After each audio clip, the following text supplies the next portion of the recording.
রাম নারায়ণ রাম। আজ আমি আপনাদেরকে রামনারায়ণ রাম ও বীজমন্ত্রের বিষয়ে বলবো। রামনারায়ণ রাম ও বীজমন্ত্র একই জিনিস।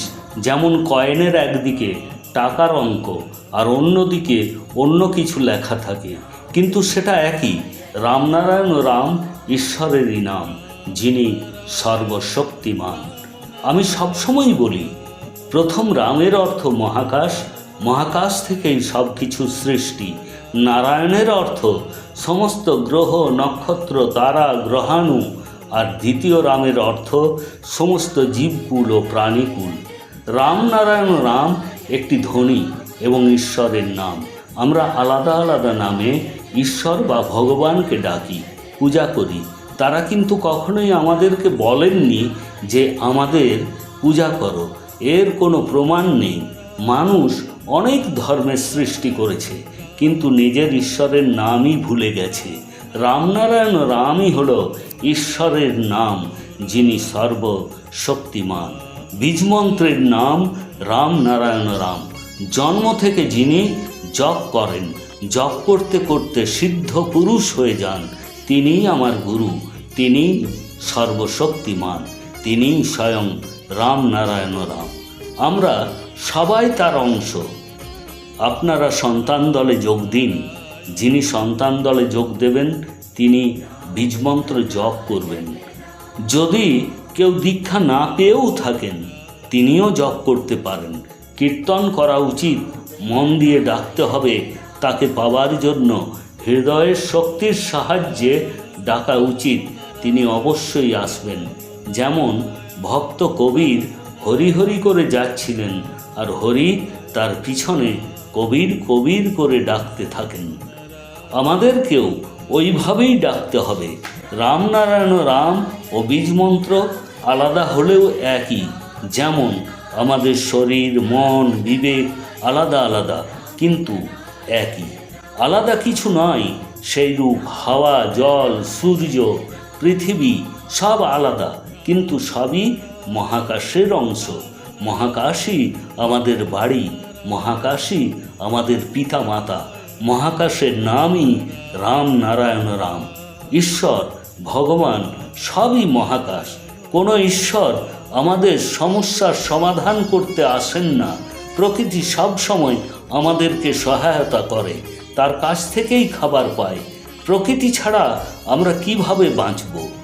যারাই ভগবান বা ঈশ্বর, তারা সকলেই প্রকৃতির পূজা করতেন। আমরা যারা ঈশ্বরকে মানি, সেই ঈশ্বরের জন্য একটি ছোট মন্দির তৈরি করে ছোট থালায় ভোগ দিই আর ছোট গ্লাসে জল দিই। ঈশ্বরের এসবের প্রয়োজন নেই, তিনি সর্বশক্তিমান।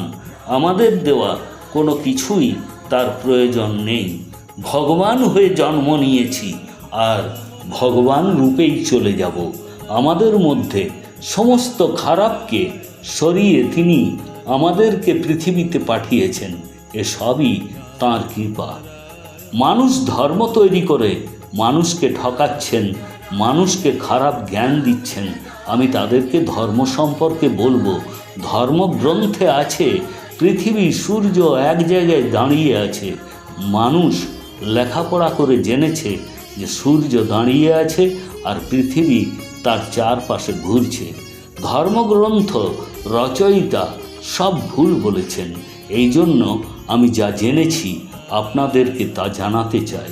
আমি আমার গুরুর কথা শুনেছি। রামনারায়ণ রাম নামই সত্য।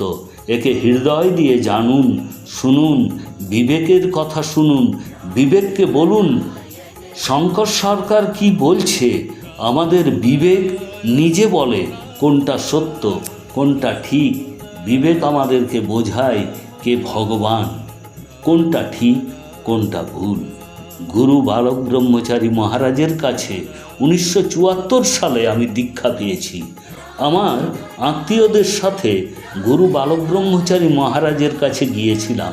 আমি আগের থেকেই ধর্মের, কর্মের পথে ছিলাম। সেদিন গুরুজির কাছে প্রায় 500 লোক উপস্থিত ছিলেন। তিনি একজনকে বললেন যে সোনারপুর থেকে শঙ্কর সরকার এসেছে, তাকে ডেকে নিয়ে এসো। সে আমাকে বাবার কাছে নিয়ে গেলেন।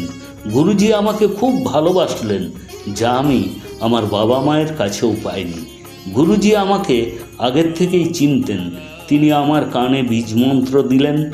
তিনি আমাকে এক টুকরো কাগজ দিলেন, তাতে বীজমন্ত্রটি লেখা ছিল। তা জপ করতে করতে আমি বুঝতে পারলাম তার তত্ত্ব, এবং বই পড়ে জানলাম অনেক কিছু। আমি যেন নতুন জীবন পেলাম। তিনি আমাকে বলেছিলেন, তোমার ও ঈশ্বরের মধ্যে কোনো তফাৎ নেই, তুমিই সব কিছু। নিজের বিবেককে জানো, তাকে সম্মান করো।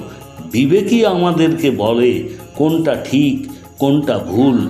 যে ব্যক্তি বিবেককে চিনতে পারেন, তিনি তার জীবনে সব কিছু পান। তার আর অন্য কোনো কিছুর প্রয়োজন নেই। সে কর্ম ও ধর্ম পালন করে। বিবেক আমাদের শরীরে শক্তির সঞ্চার করে। তাই আমরা নিজেরাই ঈশ্বর, এবং পৃথিবীতে যা কিছু আছে সবই মহাকাশের দান।